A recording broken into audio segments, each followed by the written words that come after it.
ഇന്ന് പത്താമുദയം. എന്താണ് പത്താമുദയം എന്നറിയാത്തവർക്കായി ഞാൻ പറഞ്ഞു തരാം. തുലാമാസത്തിലെ 10-ാം ദിവസത്തെ സൂര്യോദയത്തെ നിറനാഴിയും നിലവിളക്കും വെച്ച് സ്വീകരിക്കാൻ വടക്കൻ്റെ കാവുകളും ക്ഷേത്രങ്ങളും ഒരുങ്ങി നിൽക്കുന്ന ദിവസമാണിന്ന്. തെയ്യങ്ങൾ ചെണ്ടകളുടെ അസുരതാളത്തിനോട് വെള്ളോട്ട് ചിലമ്പിൻ്റെ മണിനാദം ക്ഷേത്രങ്ങളിലും കാവുകളിലും തളം കെട്ടി നിൽക്കുന്ന നിശബ്ദതയെ ഭേദിക്കുവാൻ മഞ്ഞൾക്കുറി ഗന്ധം പരത്തി ഏറിയൊരു ഗുണം വരണമെന്ന് അനുഗ്രഹിക്കാൻ കുലദൈവങ്ങൾ ആകാശപ്പടവിറങ്ങി തിരുമുറ്റത്തണയുന്ന പത്താമുദയം. വടക്കൻ്റെ മണ്ണിൽ ഇനി തെയ്യാട്ടക്കാലം. ഇതാണ് നമ്മുടെ പത്താമുദയം.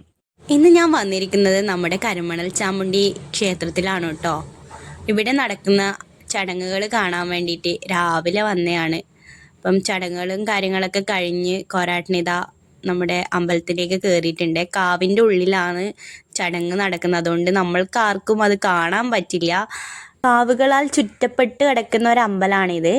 അപ്പം ഈ കാവിൻ്റെ ഉള്ളിൽ ഒരുപാട് പഴക്കമേറിയ മരങ്ങളും വലിയ വലിയ മരങ്ങളൊക്കെ ഉണ്ട്. അപ്പം അതൊക്കെ കാണുമ്പോൾ ഞാനിങ്ങനെ ചിന്തിക്കും, എത്ര പൂർവികന്മാരാണ് ഇതിലൂടെ കടന്നു പോയിട്ടുണ്ടാവുക അല്ലേ.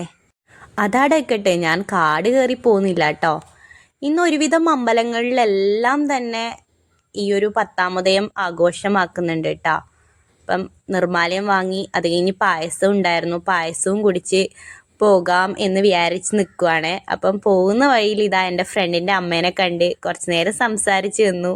അത് കഴിഞ്ഞ് നാഗത്തിൻ്റെ അടുത്തേക്ക് പോയി. പിന്നെ മുകളിൽ വന്നു കഴിഞ്ഞാൽ താഴെ വരാതെ പോയി കഴിഞ്ഞാൽ എന്തോ ഒരു പോലെ. അതുകൊണ്ട് പിന്നെ ഇവിടെ